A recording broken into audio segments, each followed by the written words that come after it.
Hello everyone, welcome to Lawyer Up!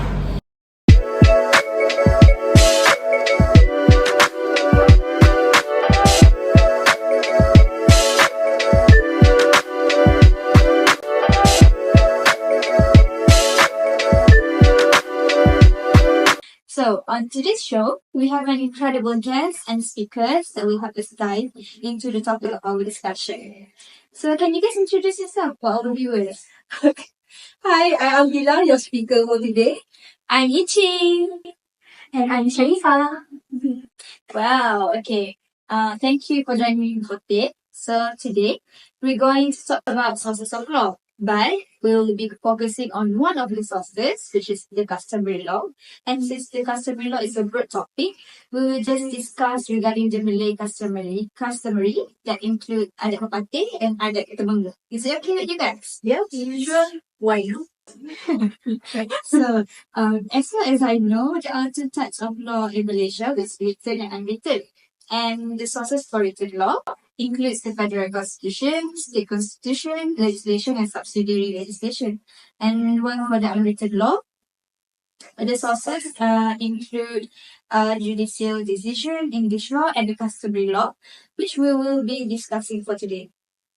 So before we dive more deeply into that category, can I just briefly explain what is the surface of the customary laws? Okay. From my knowledge, customary law derive from the customs and tradition from the local inhabitants in Malaysia.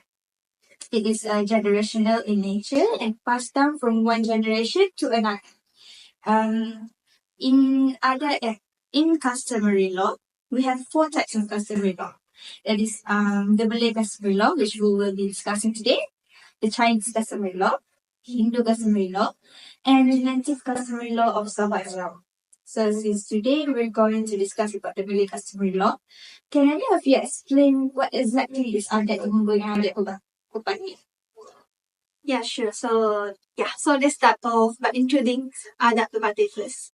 Adat pepatih is a customary practice that holds a special place in Malaysian culture, particularly within the state of Negeri Sembilan and Nanning Melaka.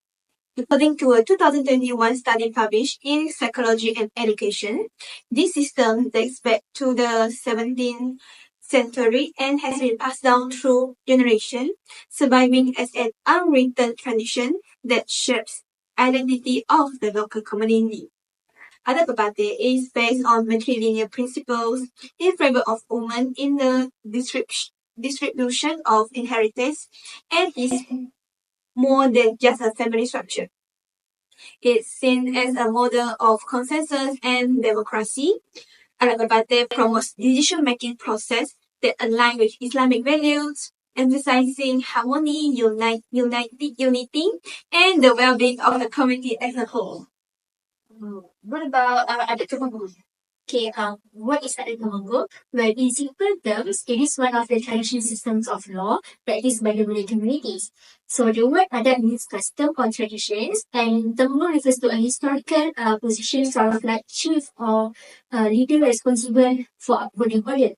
And adat temenggung has been around for centuries and is deeply rooted in Malay culture. So it is a legal system that existed before modern laws were introduced by colonial powers. So even today, its influence can still be seen in parts of Malaysia, especially in cultural texts.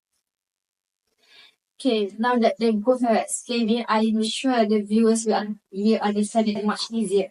So now that we know about the two customary law, I think the viewers must be curious about what is the difference between these two adat, right? So from what I know, adat pepatih is unwritten custom and was inherited orally, while adat temenggung is said to be the fusion of mixture of adats, Hinduism, and Islamic law. So that's from what I know. So do you definitely have any point to add, like Ms. Adila? Yeah, sure. I do have some point to add regarding the difference between adat temenggung and adat pepatih. Basically, adat temenggung and adat pepatih, they had covers in various aspects. So what I'm going to discuss today about the differences in administration aspect. So both adat actually have outlined the principles regarding administration to ensure that the state will administer smooth and efficiently. In Adat Temanggung, the administrative system is autocratic, where all the power and the highest authority is in hand of Sultan, and the Sultan had the absolute power to had the absolute power in the states, which the Sultan was a symbol of unity and sovereignty, and also the religious leader, and also the head of the minister. Pembesar, I'm sorry. Sultans also have full authorities to appoint the officials. We call it as a pembesar, and the pembesar was divided into three divisions. We call it pembesar in state level, district level, and also head of the village. So the pembesar is actually the backbone of the sultan to assist the sultan in governing the state. In Adat Bupati, the administrative system were more to democracy, consensus, and consultation at its basis, where they sent a representative for each clans to represent them to govern the state. So the difference between Adat Bupati and Adat Temanggung actually, Adat Bupati administration, they were done collectively and no one had the absolute power. So in Adat Temanggung, I'm sorry for not mentioning this earlier, but in Adat Temanggung, it's in the social structure, it was from the highest level to the lowest level, which is from Sultan, the officials, and the lowest level is the slave. Right? So in the Adat Bupati, it started from the lowest level to the highest level. So it consists of adat buah, muapak, lembaga, undang, and yang tuan besar. So each of them have a responsibility to hold, which is have to elect the member for each level, such as the anak buah will have to elect the buah apa will have to elect the lembaga will elect the undang, yang undang will elect the yang tuan besar. So I'm sorry to disturb a bit because I have a question regarding anak buah and all of that. So anak buah, is it only one person or a society or a group? Oh, it's a society. Society. Anak buah consists of people of the society in each clan. So they have for the each of people in the each clan, they have to elect and appointed the apa to represent their voice, to send it to the higher authority.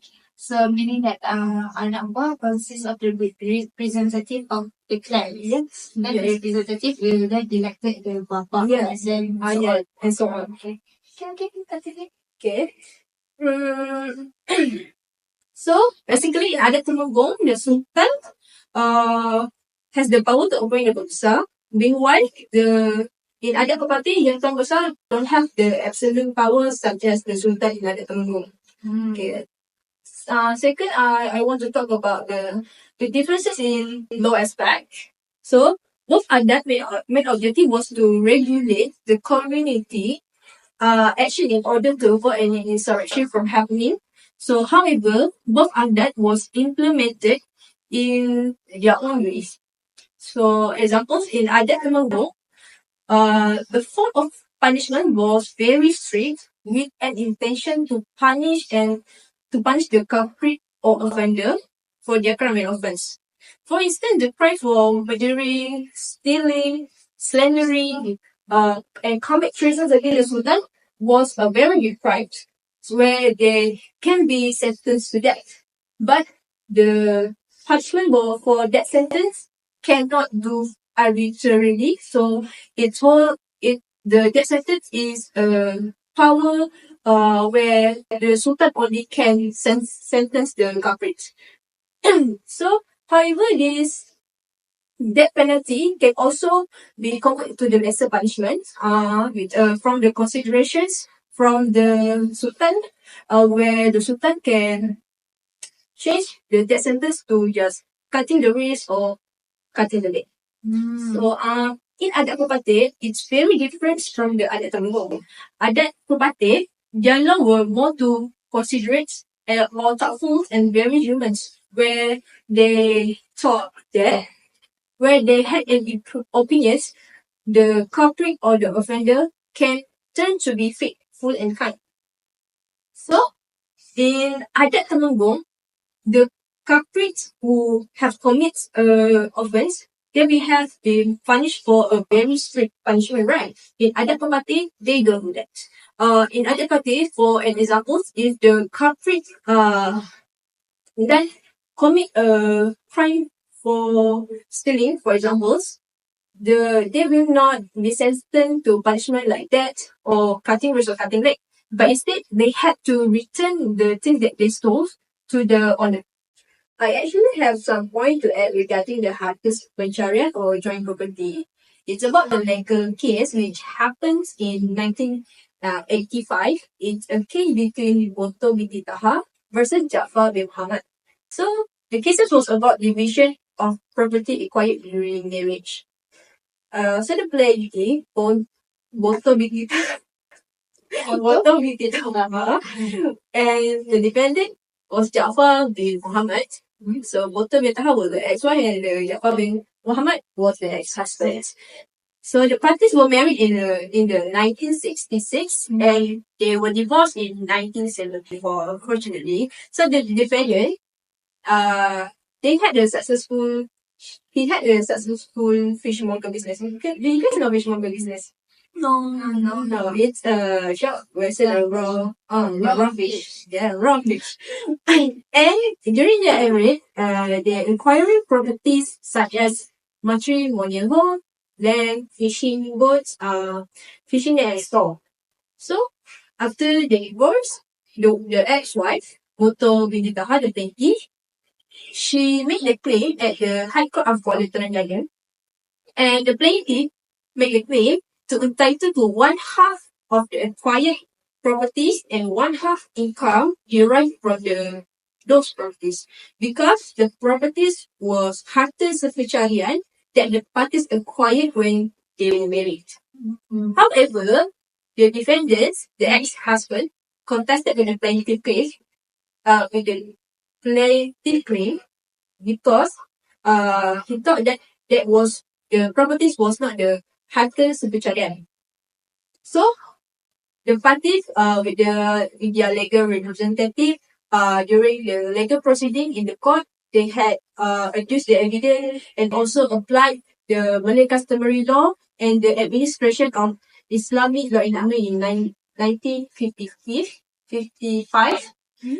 So after the court hear from both legal representatives and in considering the evidence and also arguments, and the court held that the properties acquired during the marriage were harta sepencarian. So in this case, plaintiff was granted to one half share and also one half of the derived income that acquired from their marriage. That's it. Isn't it also an interesting case that we have both two cases that you guys explained earlier? I think it's much more easier to understand, right? Okay, next, Miss Adela have said the two differences between argument and adat. How about other speakers? Do you have any? Okay, I will talk about how adat works. So think of it as a system of uninterrupted rules based on customs and Islamic chains. So the main focus of adat is on maintaining harmony within the community. For example, if someone in the community does something wrong, like stealing or causing harm, adat does not focus only on punishing the person. So instead, it looks for ways to restore the balance. So this might mean making the person apologize, compensate for the victim, or even involve both families in resolve issues. It is very community-centered, and this idea is that when one person makes a mistake, it is not just their problem. So it affects the whole and everyone around them. Yeah. So, anything to add? Let's talk about the inheritance. Inheritance between the difference of inheritance between adat temenggung and adat bapate. So adat bapate operates on a matrilineal system, meaning that property and the wealth are passed down through the female line. Based on adat bapate, a man is considered a member of his mother tribe until he marries and is accepted into his wife tribe. So daughter inherit family assets, particularly land and ancestral property, which is kept within the mother lineage. This also ensures that property remains with the maternal side of the family. So yeah, adat bapate strengthened the family unit and honor women as the custodians of family wealth and legacy. So how about adat temenggung? Adat temenggung practiced widely in other Malaysian states. Inheritance follow a patrilineal system. Property is generally passed down from father to son, emphasizing the male line in property ownership and family lineage. So there are also some instances where the code refer to Malay customary law, especially adat bapate as a source of a reference in cases involving marriage and conjugal properties. In the case, Muna binti Haji Atta versus Isam bin Muhammad Shah and other, the court had ordered the return of Tanah Pusaka, which had been transferred to a person outside the clan conditional upon payment of a sum of money. According to adat bapate, the male members do not have the right or title to any land. So in other words, we also know that customary land can only be owned by female members of the tribe. So this ruling also highlighted how adat bapate matrilineal structure aims to maintain communal ownership and preserve family asset across generations through the maternal line. Okay, since Ichi talked about the inheritance, I would like to add about how to understand the two adults more deeper. I would like to talk about the three types of property in under the Malay customary law, which is harta sepencarian, harta dapatan, and harta pembawa. Harta pencarian is a jointly acquired property and often cumulated during a marriage. So, harta pencarian is both under adat temenggung and adat bapate. But for adat bapate, it's more to matrilineal customs, which is the property after the divorce will be given or will be kept by the family of the wife's tribe.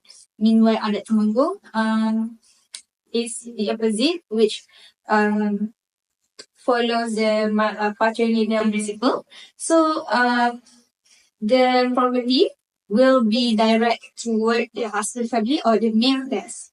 And for a harta dapatan, it involves property acquired individually through personal effort, like land purchase or accepted through birth.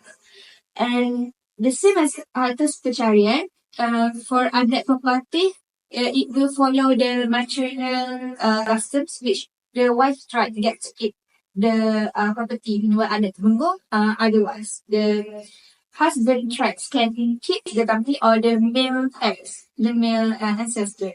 And for harta pembawa, it is inherited property brought in marriage, which means it is a property that they have, both individually have before the marriage, and they bought it into the marriage. And after the divorce, for adat bapate, it will remain in the maternal line, ensuring that the family will stay with the female descendants. Meanwhile, for adat temenggung, it is direct to remain with the male line, upholding the paternal legacy.